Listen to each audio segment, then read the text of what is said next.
I want to begin by saying a little bit about how I, somebody who grew up in Medford, Oregon, got into ethnic studies. Why am I doing this work?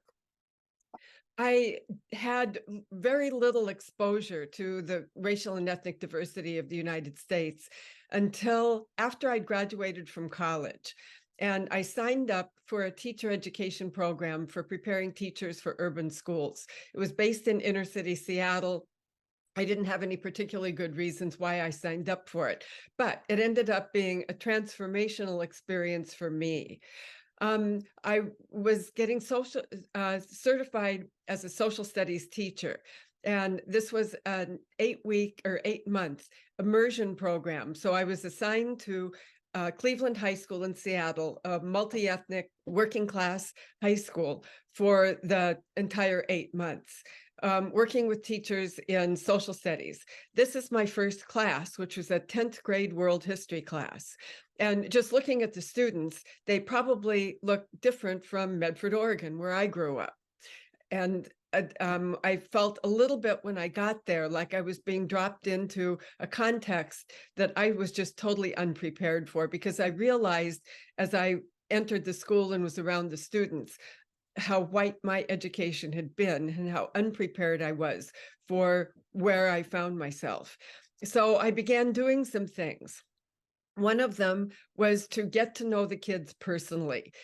Some of that in the classroom, but more of it outside of the classroom, in between classes or before and after school. We were supposed to live in the community of the school, so I would see some of the kids out on the sidewalks or sometimes in the store with their parents. And in getting to know them, I found them to be just really interesting people who I enjoyed listening to and chatting with. Getting to know the kids is really important, but also important, I started reading ethnic studies literature. And I did this because I felt like there was so much that I didn't know that people would make reference to. People would comment on something about like Malcolm X or mention Ralph Ellison's work. And I'm like, who's that? So I started getting books and reading them. And at first, and this is something I never stopped doing, which is actually sort of really important to the development of an ethnic studies educator. But at first, when I would get these books and read them, I didn't have anything in particular to hang the story onto, so I missed a lot. Like when I remember when I read The Invisible Man, I really didn't know that much what he was talking about because it was so new. But gradually, reading book after book after book, things started coming together and making sense. And I started getting not only content knowledge, but also a sense of perspective. And one of the books that made a huge impression on me, sort of way back when I first read it, was Rodolfo Cunha's Occupied America, because I had never thought about the perspective of looking at the Southwest from a perspective of the U.S. colonizing the northern half of Mexico.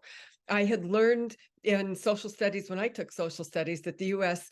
annexed the Southwest. And thinking back to what annex meant to me, my junior high had an annex building down the street. So for my understanding, that was some other space that you acquired that was maybe a good thing, at least benign.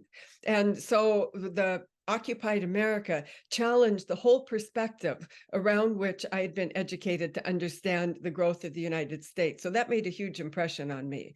So the reading became crucially important for me in the context where I found myself student teaching, as well as for my future professional development. But in addition, I started having to learn how to engage students and how to teach.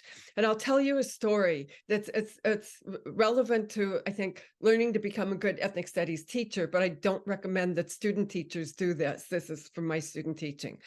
My cooperating teacher's way of teaching was to conceptualize the kids as empty vessels, and then he'd fill them with knowledge. He didn't put it that way, but that's essentially what he did. He would start every class session by giving about a 15-minute lecture, and he was an entertaining storyteller, so it wasn't like completely boring. And then the students would read the chapter or pages in the chapter and answer some questions. My job as a student teacher was to help them answer the questions. And I realized as I was doing that what they were doing was they would read a question, thumb back through and find a sentence that answered that question, copy the sentence down, and then go on to the next question. Then they weren't really thinking. It was sort of this rote exercise that for them and for the teacher seemed to get them through learning social studies. And to me, that wasn't the depth of teaching and thinking that I wanted to see going on. So it came time for me to take over the class. And so the model I had was essentially my cooperating teacher. The topic I had was feudalism in Europe. So I spent quite a bit of time ahead planning my lecture and then thinking about what the students would do as far as readings in the book. So I started my lecture. My cooperating teacher thought everything looked like it was under control. So he left and went down to the teacher's lounge. So I'm into my lecture about 2 or 3 or 4 minutes. And the students' eyes were just glazing over with boredom. And I thought to myself, if this is what teaching is, I can't do this. So I put my notes aside and asked them, what are you guys interested in learning? This is social studies. There are a lot of things that we could study. And they were like, oh, kind of like a teacher hadn't ever asked them that question before. So they started brainstorming some topics, and what they converged on was women's liberation. This was 1972, and the women's movement was very visible. And the students had questions. They wanted to know things like, well, what's women's liberation all about? Why do many women want to keep their own last names and they don't want to take on their husband's names? Why do many women in women's liberation dress the way they do? I mean, just a bunch of questions. So I wrote their questions on the board as they asked them. And then we took the main questions and I said, well, how would you go about learning about this? And so we started brainstorming some learning strategies. And without knowing I was doing this, we had created a webbing, and then we're creating cooperative learning group investigation groups. Then the end of the period came, and my cooperating teacher came back in and saw that we had made a major detour. And I hadn't asked him about that. I'd just sort of done it spontaneously because of the students' boredom. He graciously allowed me to continue the next few days working through the plans that we had developed, and then went back to the lecture and textbook teaching. But during those few days, what I learned was when space was opened up to co-plan with the students, and students could bring their questions and their experiences into the teaching learning process, they were a lot more intellectually engaged than I saw them at any other time. Some of their questions weren't real deep, and their investigations weren't real deep. And I didn't know how to link all of this to the curriculum or to anything that we were supposed to be doing. But the interactive co-constructing teaching learning process became fundamental to the way I have taught since then, and is I think fundamental to ethnic studies teaching. I don't recommend that teachers learn to do it by subverting kind of the way I did, but what I did I think turned out to be important. Now, my work started out in multicultural education, and in the early 1970s. And people sometimes ask, well, how'd you get into ethnic studies, or what's the relationship between multicultural education and ethnic studies? Just briefly, both of them came out of the same milieu of social protest during the civil rights movement. And these images here represent different strands of the civil rights movement at somewhat different times, but very visible, very out on the street, and demanding changes in the way we think about and do pretty much everything across the board, including education. In higher education, ethnic studies then became what students demanded as a way of reforming higher ed, because at the time, relatively few students of color were admitted into universities. Almost none of the faculty were from communities of color, and the curriculum was almost uniformly irrelevant to communities of color. And students who wanted an education, which were a lot of students, went out protesting, demanding an education relevant to communities of color. One of these images is from Berkeley back in the 60s. The other image is much more current, showing the struggle continuing. And I think importantly, as Buena Vista et al. Wrote, ethnic studies is the only academic discipline to be conceptualized for people of color by people of color. Now, at the K-12 level, things were a little bit different in that the schools were undergoing desegregation, and educators of color and parents of color were really concerned about what was happening to students of color in the context of desegregation. Thousands of Black teachers had been fired in the context of desegregation because white parents didn't want their kids being taught by teachers who they thought were going to be inferior teachers. So we had this almost all white teaching population teaching a more diverse student population that they were not prepared for. And as a result, kids of color, and particularly African-American kids, were these bullet points, things that they experienced, labeled culturally deprived and put into remedial or special education classes. And we now might look at the label culturally deprived and kind of go, ugh. But at the time, that was used prominently. There were conferences for teaching the culturally deprived, books on teaching the culturally deprived. Some schools even had classes for the culturally deprived. Kids were given IQ tests that were developed and normed on white people, and many of them then failed the IQ tests. There was little homeschool communication. During segregation, one of the, I guess you would say, benefits of segregation, if you could talk about benefits, is that the parents and the teachers knew each other. They went to the same churches, went to the same stores, saw each other on the streets. And so there was quite a bit of homeschool communication. But with desegregation, with the white teachers kind of over here and the communities of color here, and white teachers afraid to go into the communities of color, in many cases afraid of the parents of color, the homeschool communication really deteriorated to the detriment of the experiences of kids. The curriculum was all white, and it became really obvious in the context of the civil rights movement who was absent from the curriculum. And teachers didn't know how to teach cross-racial relationships when they would get these newly desegregated classrooms and go, what do I do with this? And the kids were being punished for speaking their home languages. So parents of color and educators of color, people like Carl Grant, Jim Banks, Geneva Gay, Carlos Cortez, started writing about and talking with teachers about what should happen in schools. And a lot of their work was informed by what was happening with ethnic studies.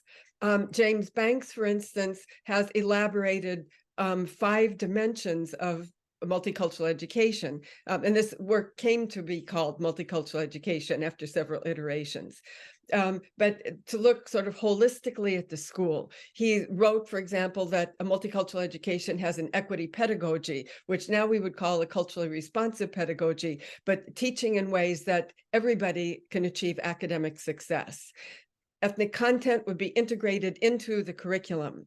The knowledge construction process, it would be kind of opened up and so that you recognize everybody can construct knowledge.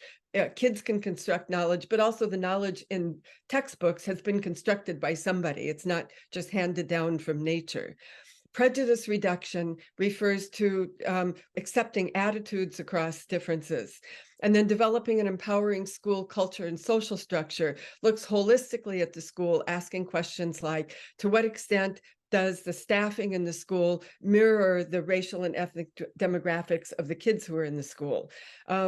Getting rid of tracking and grouping systems that lock kids of color into lower groups and give white kids access to the higher groups. So my work was kind of in multicultural education, but a problem with multicultural education is that it was basically then being taught to white groups of teachers and got filtered through white consciousness and kind of white rearticulations of what multicultural education is. And so you get this watered down where it's not like ethnic studies, but it's more something around cultural awareness or people learning to be colorblind. And just a quick story of how this happens is when I was a graduate student, Carl Grant would take his graduate students sometimes out to schools when he was doing professional development. He's African American. And I remember once he did a professional development session for this all-white group of teachers. And then as we were packing up stuff into the car, he said, "You notice I did this without mentioning the words race or racism." And I said, "Yeah, I noticed." And I thought that was a problem, because if you don't mention race and racism, that's kind of the core of what you're trying to get people to deal with. And he said, if I, as a Black man, up in front of those white women, had used the word race, they would have stopped listening. And if I had used the word racism, they would have run right out of the room. And I think he was right.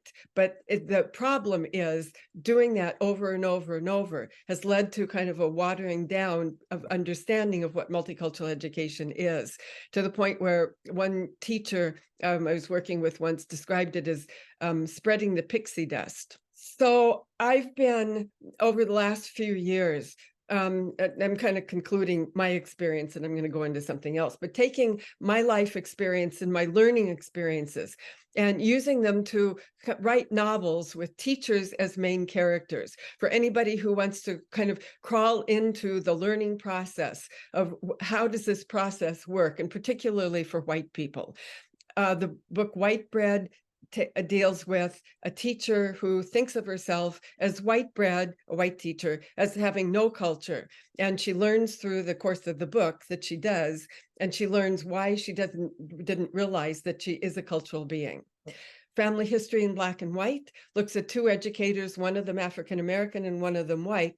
In digging down in their family histories, they discover generations back some very uncomfortable interconnections. The Inheritance deals with the question of how a white person who's a descendant of the colonizers of indigenous peoples deals with realizing specific material ways in which she has benefited from the Ute Indians having lost their land. And then all of these have implications for education, and particularly curriculum. Why do I keep doing this work? Well, a lot of reasons, but part of it is family. This is a photo of my family from this summer. There's me. The two kids are my two grandkids. Jacob is sitting next to his dad, who's African-American and is my stepson. And then next to him is my sister and then my daughter-in-law.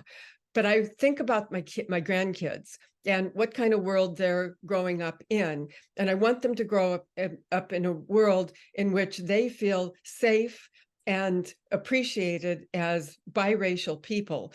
And so that they're kind of on my shoulders a lot of the time when I'm doing this work. So let me switch to now curriculum.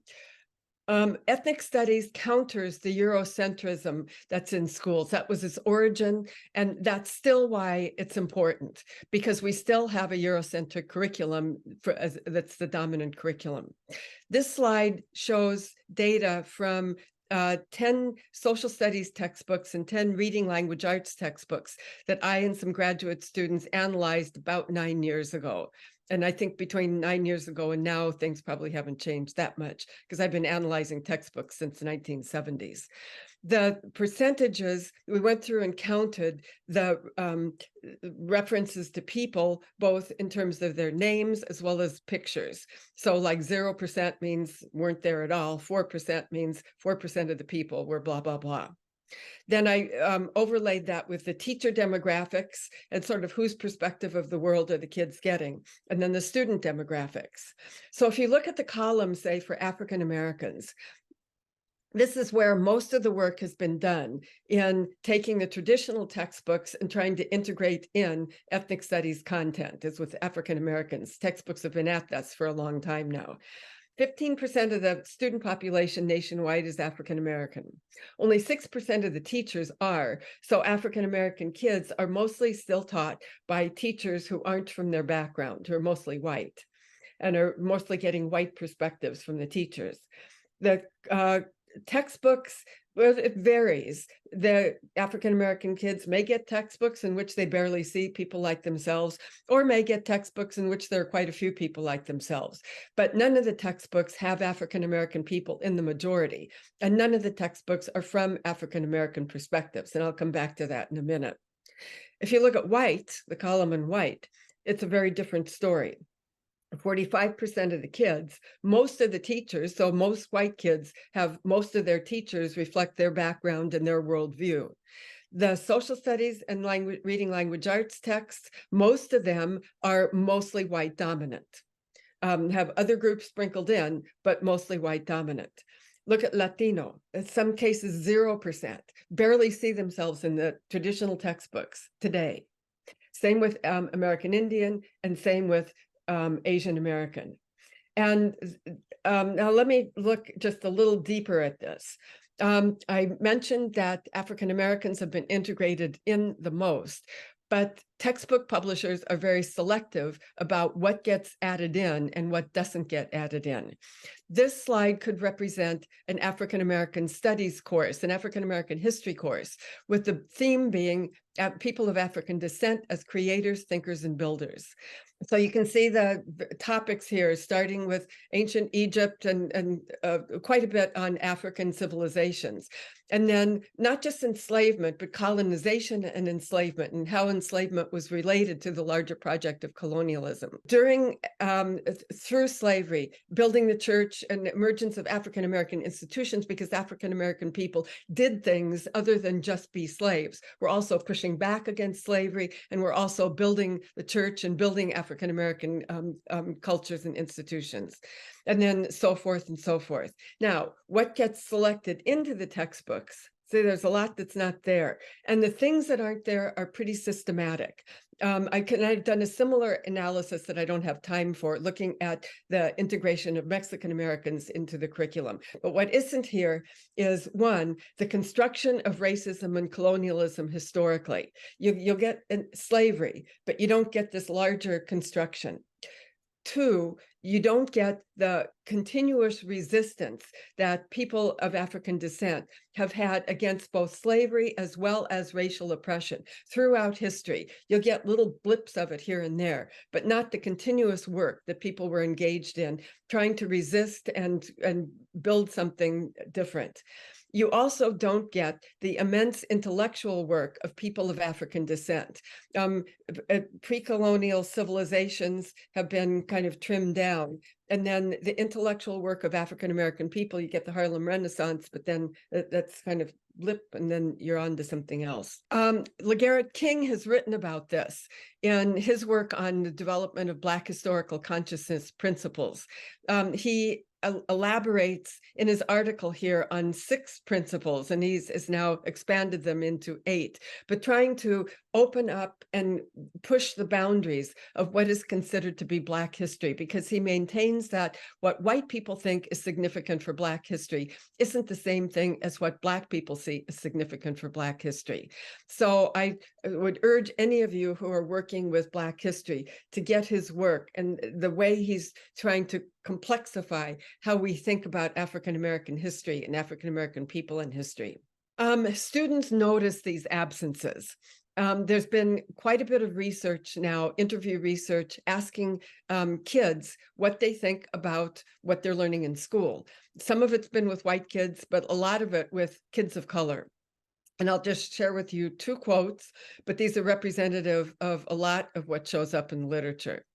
This Navajo secondary student said, like most of the time when you study the war, the Civil War, they'll mostly put the focus on that.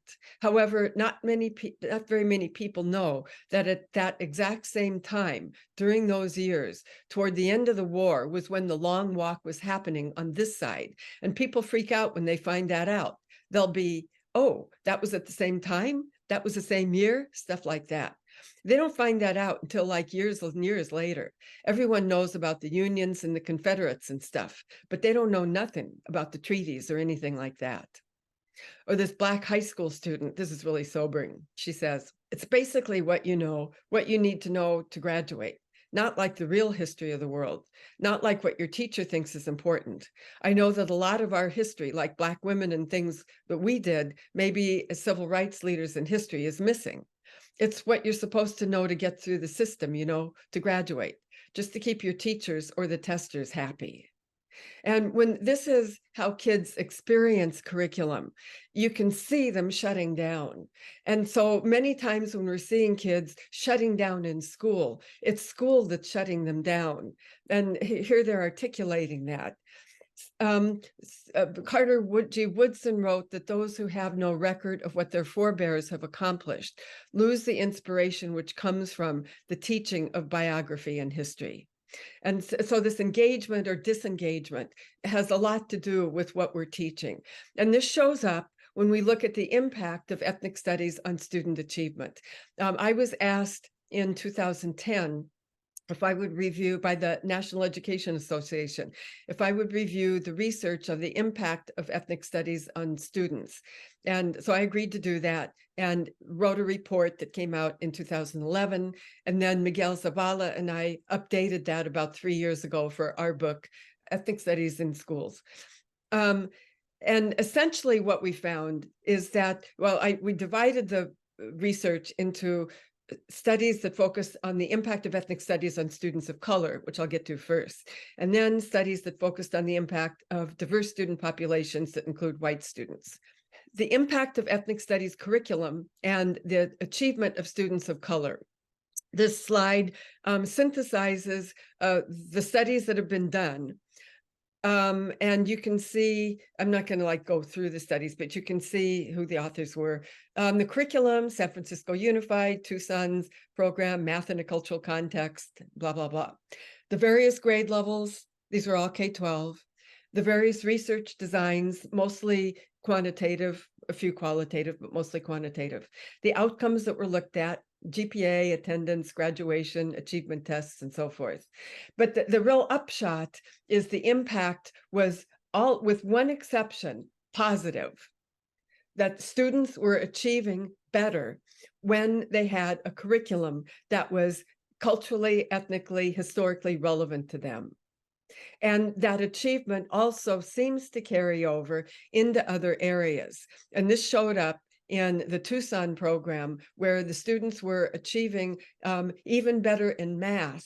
And the ethnic studies teaching program wasn't teaching math, but the students were starting to take school more seriously because they were seeing themselves as intellectually capable. Ethnic studies curriculum and asset-based pedagogies. This was a body of studies in which there was an ethnic studies curriculum, but the researchers were looking more at teachers, how teachers could build on the cultures and cultural assets that students bring to the classroom. Different grade levels, a couple of them higher ed, different research designs, different outcomes, but again, uniformly positive impact on students.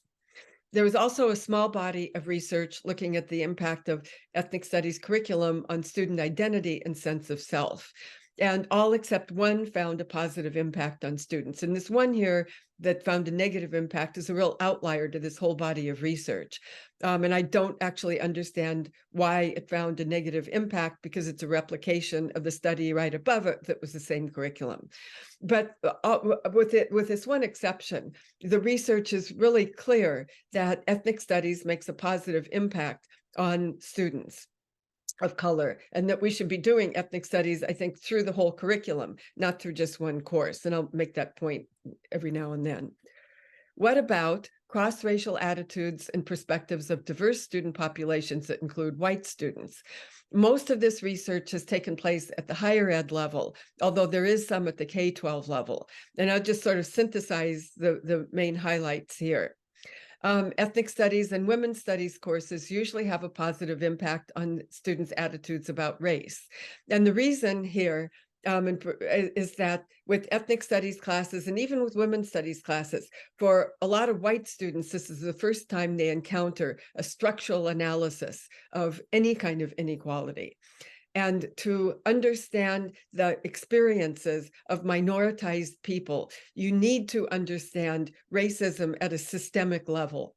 And so ethnic studies, that's where you're going to get that. And once students are able to contextualize the experiences of communities of color within larger systems of racism, that gives a different perspective that then can have a positive impact on their attitudes. Students develop a greater empathy for the group the curriculum focuses on. So if you have a curriculum that focuses on, say, it's a Native American studies curriculum, students will develop greater empathy for Native Americans, but not necessarily for other groups. Cross-group interaction can strengthen positive impact. So when students are able to talk with peers who have backgrounds different from theirs about issues related to race and ethnicity, even if that can be kind of uncomfortable, it's a good thing for learning. The impact is greater on white student attitudes than on attitudes of students of color, although white students often struggle initially. And this is because this is newer for white students than it is for students of color. White students struggle with, especially when they're sort of coming to terms with being members of the group that's constructed racism and benefits from racism. And even if the white students themselves didn't create white supremacy, it's still like, okay, how do I position myself as a good person and somebody who might be able to do some good when this is what I'm learning, I'm embedded within. And one can get through that, but there's often an initial struggle. And actually the research does show that if students go on to take a second course, then the white students' learning just kind of jumps up. Instruction taking students' actual questions into account is more powerful than instruction that doesn't. So this goes back to the need for interactive teaching and learning. And so the students become a part of the process. Okay, now I'm going to do just a little bit of a skip here on the basis of time. So when I have been working with curriculum, for years, I worked with teachers on helping them to integrate ethnic studies curriculum into their whatever they were already teaching. And I found myself feeling not real satisfied with a lot of what I was seeing, because I was seeing teachers taking ethnic content and putting it into a curriculum that was still basically grounded with a white worldview that the teachers just weren't seeing, just sort of thought of as neutral. This is just knowledge. And I was wanting to problematize. And so I had this kind of feeling in my gut that something was missing, but I didn't have a way of being able to articulate what was missing. So about 20 or so years ago, I took a sabbatical, and I mentioned that I'd been reading ethnic studies literature starting in about 1972. Well, I have this like whole library by now of ethnic studies literature because I never stopped doing that. And I'd be buying the books and reading the books and marking them up, and so I decided to take the books that I had collected, plus some more that I kind of wanted to read, and take a sabbatical and go through them and see if I could figure out what it was that ran across the ethnic studies literature that I found missing in a lot of the work that teachers were doing. So essentially, that's what I did. But initially, I struggled with whether you can do that in a meaningful way, because I didn't want to take diverse groups' experiences, throw them into a blender, and come up with something that didn't really represent anybody. In wrestling with the question of how to approach doing this, I came across an article that was a special issue of a journal where the authors had been grappling with a similar question. And in the introduction to the journal, the authors wrote, "Common themes related to oppression itself can be identified in the experiences of diverse groups. Oppressed groups share minority positioning relative to the dominant society, which is a political rather than a cultural issue, and thus share the effects of economic exploitation, political disenfranchisement, social manipulation, ideological domination on the cultural formation of minority subjects and discourses." So what this meant to me was that different groups are culturally different, and that you can't just throw that into a blender. But oppressed groups do share experiences on the basis of oppression. And that's the common themes that I was seeing that wasn't represented in a lot of the curriculum that teachers were developing. So going through the ethnic studies books, what I came up with was 6 themes that seemed to run across them. Narratives contingent on the position of the narrator means that all knowledge comes from somewhere, and all knowledge has biases, silences, things it focuses on, things it doesn't see, based on whoever it was that created that knowledge, whatever person or group or community created that knowledge. That doesn't mean that knowledge is bad or you shouldn't use it, because this is all knowledge, but it does mean that we need to be just critically aware of where any body of knowledge comes from and what's within that body of knowledge and what isn't. Colonialism, capitalism, and the new imperialism refers to looking at historically how relationships, how race was constructed in the first place in the process of the construction of colonialism and capitalism, which got constructed together, and how these have developed over time and continue to develop and continue to take shape. With the new imperialism, we don't do the same form of colonization is in the past, where you send in the military, although sometimes that we do that. But a lot of the new imperialism happens through integrating people into the global economy. So you'll have workers or low-paid workers in one country working for a corporation that's located in a wealthy country that has investors that are located in several wealthy countries, putting up relationships that are like colonial relationships, but constructed differently. So looking at that whole process and how that impacts on how racism works in this country. Institutional discrimination looks at specifically the development of institutional discrimination, including institutional racism, but also sexism, heterosexism, and how these have been constructed and work in the US, both historically and today. Difference in identity looks at what difference identity makes, why identity is so crucially important to people, why and how our differences play out, what kinds of differences we have, and the meanings of differences in identity to people. And this is an area that students find like really interesting, because they're in the process of figuring out their own identities.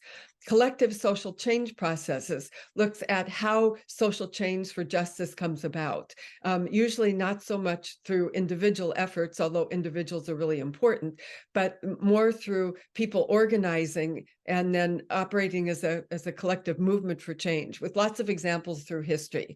And this is important because if we're going to be working for social justice in the future, then young people need to learn how to organize and use what we know about collective social change for moving things forward.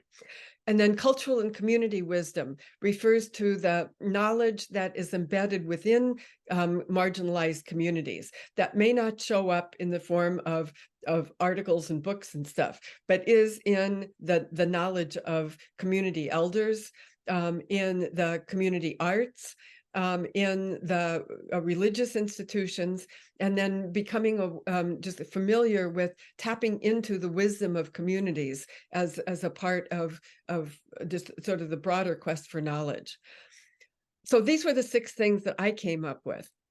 And I was real interested when I saw the San Francisco Unified 9th grade ethnic studies curriculum, where they had come up with almost the same themes. This is a slightly older slide representing the 9th grade ethnic studies curriculum for San Francisco Unified. They've simplified it because they realized that they had too much crammed into trying to teach in one semester.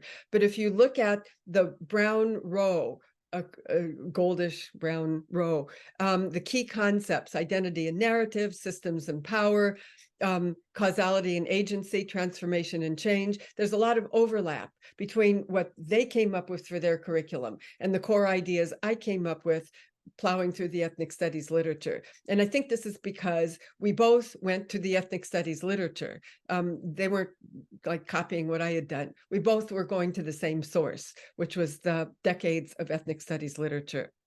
Sometime after that, I got together with Tolteca Cuatin, who was also having similar discussions, trying to figure out what makes ethnic studies. What are the themes that really ground ethnic studies?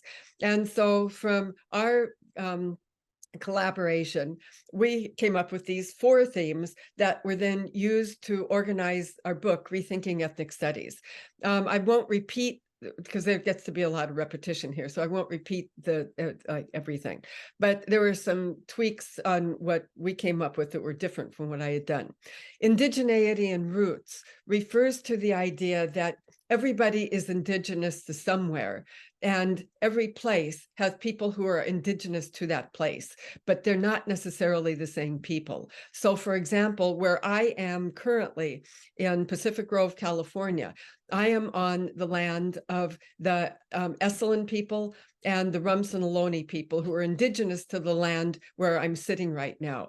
And so part of what ethnic studies does is it prompts me to learn about and the people and the history of this land, and to get to know the people both contemporarily who are indigenous to this land, as well as the history. But the other side of that is that I'm indigenous to somewhere, but not to here. My ancestors all came from Europe. And so everybody it needs to grapple with indigeneity in these dual senses, as a way of getting to know yourself and the people of the land where you are. Colonization and dehumanization, I've kind of talked about a little bit. Hegemony simply refers to the stories that get told, the narratives that legitimize unequal and oppressive relations. And then counter-hegemony are the stories that come from marginalized communities challenging those oppressive relations and envisioning something different, something more just. And then regeneration, rehumanization, transformation, and social justice is the process of healing from the trauma of racism and learning to see yourself as a part of larger collectives that can work over the long haul for social change and social justice. I think the main upshot here, the main idea here, is that when as teachers, when you're working with ethnic studies and trying to figure out what's ethnic studies, what should go in the curriculum, what isn't, go to the ethnic studies literature.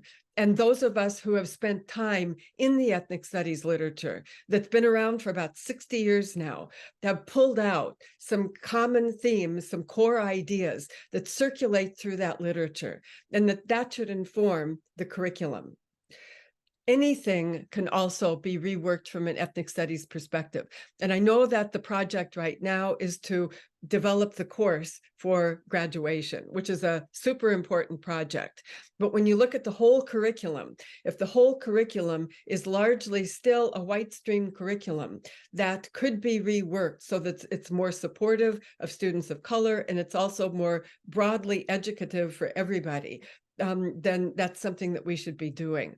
I took this quote from a study that somebody did of reworking a language arts course from a Chicano literature perspective.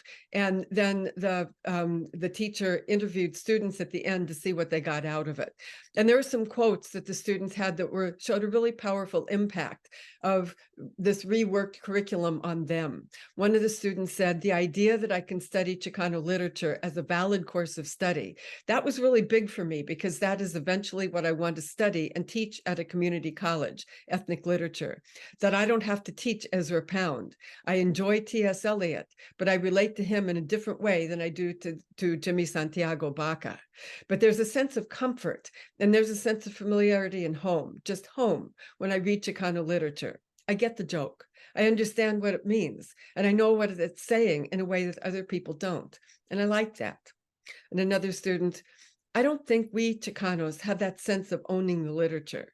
We don't own the literature.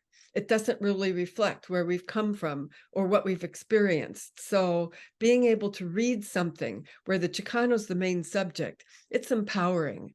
So to me, these quotes speak from student perspectives to the importance of rethinking our whole curriculum through the lens of ethnic studies.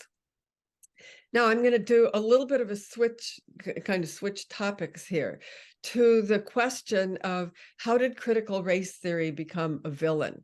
And this is relevant because while the culture wars are going on right now, and ethnic studies gets caught up in the culture wars.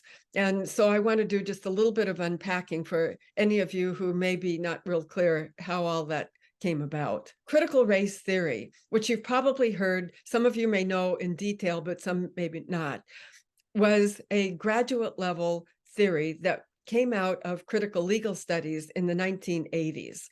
And the essential question that the legal scholars were grappling with is why in the we're past the civil rights movement, where a lot of the Jim Crow laws have been overturned. So we should be seeing a reduction in racism. Why is that not happening? Why does racism continue to exist despite laws being repealed and turned, that upholds racism? And so they started then trying to figure out ways of digging into the question of how racism works. Critical race theory gets described in terms of some central tenets, and I'll briefly mention these, but the kind of main idea is that this is really useful stuff for people at the graduate level. I've used critical race theory in some of my own work. You don't find it very much at the undergraduate level, and even less at the K-12 level. And yet that's not what we would think listening to what we hear in the media. Just briefly, some of the central tenets of critical race theory: racism is built into the institutions of the nation and is likely a permanent condition, because the nation's institutions were built on a foundation that involved the theft of Indigenous people's land, and then killing off Indigenous people as much as possible, and then building an economy that part of the economy was a slave economy, and it was that way for hundreds of years. So you don't just get rid of the things that, racism doesn't disappear from the things that get built on that foundation. White people will support what people of color advocate when their interests converge. When what white people want and people of color want is the same thing, white people will support it. Otherwise, they tend to not support. Color blindness and meritocracy hide the workings of racism. That racism, if racism is always at work and you say you're being colorblind, you're probably then not looking at how racism is working. So to open up the box and try to unpack the workings of racism. People of color tell counter stories to the white majoritarian stories. So how white people talk about racism is going to be different from how people of color who experience it as are victimized by it every day talk about it. And regardless of how well a person can write, listen to the person's story, because the person is talking from experience about how racism works. We all have intersectional identities, so we're not just defined by our race, but also by our gender, by disability, by our sexual orientation, by our social class, by our language, etc. And a shared commitment to work for social justice. So those are the core ideas behind critical race theory. There are more, but those are many of the core ideas. So what happened? So I want to go back a little bit to the changing demographics of America and how people have been reacting to that, and especially white people. This is from NBC Nightly News, and it shows the shift in demographics over 100 years. Is somewhere in the 2040s is when the US is projected to be no longer a white majority nation, where there will be no racial ethnic majority. And for a lot of white people, that's really frightening. For people of color, it isn't. But for white people, many white people, not all white people, many white people, that's frightening, because white people will no longer be in control. And that loss of control was exemplified in the election of Barack Obama.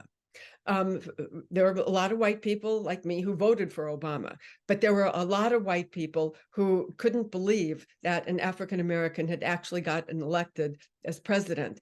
And particularly the conservative corporate elite, who had put, like the Koch brothers, who had put lots and lots of money into trying to make sure that he didn't get elected. And yet this huge coalition, a multiracial coalition of people, showed up and voted for him twice. As Jane Mayer wrote in her book, Dark Money, during the previous 8 years of Republican rule, this conservative corporate elite had consolidated its power, amassing enormous sway over the US government's regulatory and tax laws. Some in this group faulted President Bush for not having been conservative enough, but having molded power to serve their interests during the Bush years, many members of this caste had accumulated phenomenal wealth and regarded the newly elected Democratic president as a direct threat to all they had gained. Participants feared that they were seeing not just the passing of 8 years of Republican dominance, but the end of a political order. And that's key. They believed that because of the shifting demographics, they were seeing the end of a political order that they were able to control. Now, fast forward a little bit to the summer of 2020. Following the murder of George Floyd, you probably well remember all of the outpouring of people out into the streets protesting various forms of racism, particularly police killings, police violence. You look at this crowd. This is the electorate that elected Barack Obama, newly energized, and there are white people in the crowd. This is a multiracial crowd. So from the perspective of the conservative elite, the conservatives who are trying to figure out how do we keep this crowd from re-electing somebody else like Obama? How do we dampen down on their power? The strategy became how to peel away white people to get them to vote conservative, and conservative-leaning people of color to get them to vote conservative. So how is that going to happen? So enter Chris Rufo. Chris Rufo is a blogger for the conservative Manhattan Institute. He lives outside of Seattle.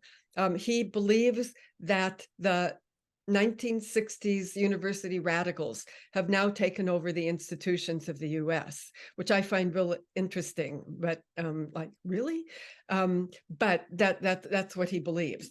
He got started on his crusade to use critical race theory as a political weapon when he ran across a training, an anti-racist training that was being done for Seattle City employees.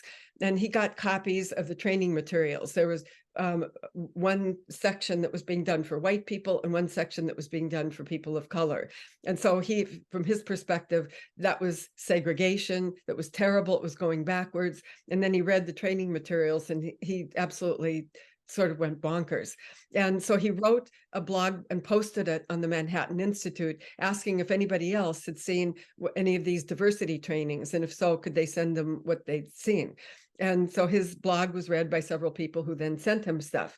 And then he wrote a longer blog post about not just what was wrong, what was divisive, what was racist about these trainings, but also looking at the idea that they had infiltrated the US government and were being paid for now by taxpayer dollars for this racist work. Tucker Carlson found out about him, invited him onto Tucker Carlson. I didn't see the segment. I don't watch Tucker Carlson, but I've read about it quite a bit. I've seen video clips of it. And on the show, Chris Rufo, he called out the term critical race theory as a term that he thought underlaid this whole thing. And he called on President Trump to shut down critical race theory and all of the trainings that were being paid for by the federal government. Trump, who gets his news from watching Fox, thought, good idea. So he called Chris Rufo and invited him to come to the White House, which Rufo did the next day. The day after that, on September 4th, Trump issued his ban against diversity training in federal institutions, and anything which he called divisive and using critical race theory, that would be banned. And then I, on the news, heard Trump had banned critical race theory. And I'm like, that makes absolutely no sense. Trump doesn't know what critical race theory is, and you don't ban a theory. But anyway, that's sort of an aside. But Rufo has explained quite openly why he picked the term critical race theory. He'd been looking for something that he could use to galvanize white people, to get them all excited to go out and vote and to vote conservative. And he didn't have quite the right tool until he came to the term critical race theory. And so he explained in an interview, its connotations are all negative to most middle-class Americans, including racial minorities, who see the world as creative rather than critical, individual rather than racial, practical rather than theoretical. Strung together, the phrase critical race theory connotes hostile, academic, divisive, race-obsessed, poisonous, elitist, and anti-American. So it doesn't really matter what critical race theory meant to the people who created it. It became this toxic bucket that Rufo started dumping various things into. He explains in the tweet, critical race theory is the ideology. DEI, diversity, equity, and inclusion, is how it gains power, because institutions have officers charged with diversity, equity, and inclusion. So once you get a DEI person or office in an institution, then from his perspective, then that starts taking over and shifting the whole purpose of the institution. Social emotional learning is how it reaches your kids. And this was one that I was like, huh? And he's explained in some of his other writings that through socio-emotional learning, teachers soften up the kids emotionally so that they can cram a radical ideology down their throat. He has written, we've successfully frozen their brand, critical race theory, into the public conversation and are steadily driving up negative perceptions. We will eventually turn it toxic as we put all of the various cultural insanities under that brand category. So he was really upfront about what he was trying to do with the term critical race theory. Most people don't know who he is and how he concocted this, but that's what he did. So when parents hear terms like equity, anti-racism, cultural competence, culturally responsive education, restorative justice, ethnic studies, equitable math, whiteness, blah, blah, blah, they should go to the school board meeting and complain about critical race theory. So that's what you see happening. Fox has then substantially ramped up the mentions of critical race theory. So people around the country who had never heard of critical race theory before didn't know what it was and what its origins were and its purpose are, but are hearing about it as Fox is explaining it, are then like, oh my God, critical race theory is in our schools and it's doing nefarious things to our kids. And if you want people to show up for something, convince them that something bad is happening to their kids in schools, and then parents will show up. And so that's kind of what's happening. I think that there have been a couple of results of this, or a couple of things that it's trying to do. One is that it operates as a policy of distraction. The idea, you get white folks to show up at the school board and complain, to try to vote out the people who are on the school board and vote in people who are going to get rid of critical race theory. And then while they're in the process of voting, then they'll just look up ballot and vote for other people who would also support getting rid of critical race theory. And this is a way of trying to galvanize suburban voters. And it's a policy of distraction, because the same people that they would be voting for, I pulled this from the news about 3 weeks ago, are the people who are trying to cut federal spending in programs that people are using, like Medicaid, federal nutrition assistance, Social Security, Medicare. But if you can't sell, we're going to cut Medicaid and federal nutrition assistance. You want to vote for that? And most of the public is no, not really. But you want to vote for getting rid of critical race theory? Yeah, vote for us. And by the way, back here, we're trying to do these cuts. The other thing is that it's had a real silencing effect on discussions of race and racism and discussions of gender and gender identity. Huge. And this has been intentional. We have, as you know now, censorship going on across the country, less so in California, I'm happy to say.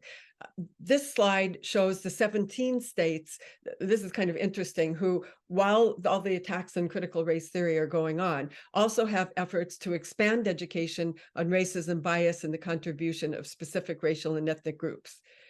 But there are the 36 states that are restricting education on racism, bias, and contribution of specific racial and ethnic groups. A couple of states are on both lists, and I'm not sure how that plays out. In most states, there have been anti-critical race theory state legislation filed. In some cases, it hasn't gone beyond being filed, but it's active across the country of using critical race theory to try to shut down discussions of race and racism, which I regard as a form of state-sanctioned ignorance.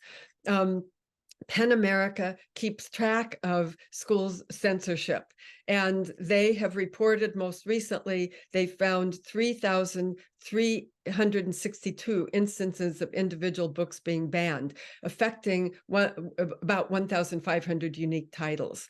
They occur in 33 states, with Florida leading the pack. The books that have gotten most banned are books dealing with LGBTQ or gender issues, but also right behind that are books dealing with race and racism, particularly by African-American authors. This is not new.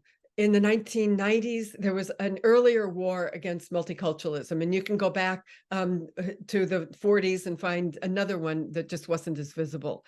Because whenever people of color make gains in trying to shift the curriculum and shift the way people are thinking, there will be pushback, and you can almost it's guaranteed to happen. So during the 1990s, we didn't have all the social media, didn't have Fox News, but in the press, there was a war against multiculturalism, trying to shut down progress that had been made in ethnic studies on campus, as well as in the K-12 level.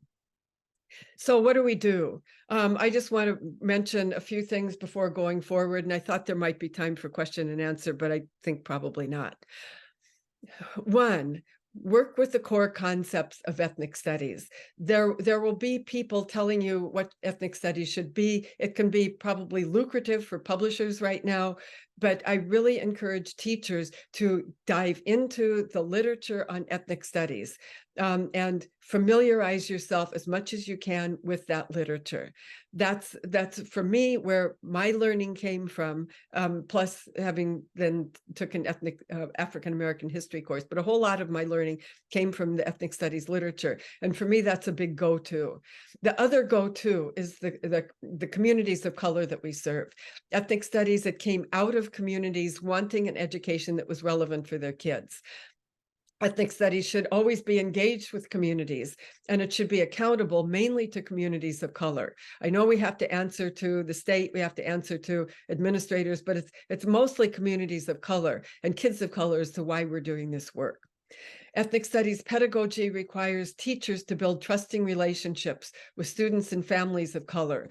And that was one of the first things I learned as a teacher, is without building those trusting relationships and interactive relationships and getting to know the families and stuff, things break down. But kids really want to be able to trust their teachers. They have learned often that you can't necessarily trust the schools because of what's happened to them, but kids do want to be able to trust the teachers, and the families do as well. So the work on building those trusting relationships is well worth it.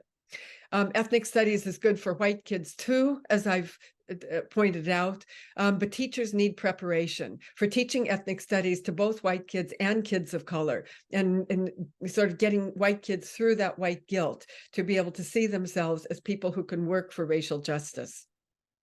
And then the last thing is that support for teachers in schools that are getting it right, that we should offer that support and push back against vocal minorities.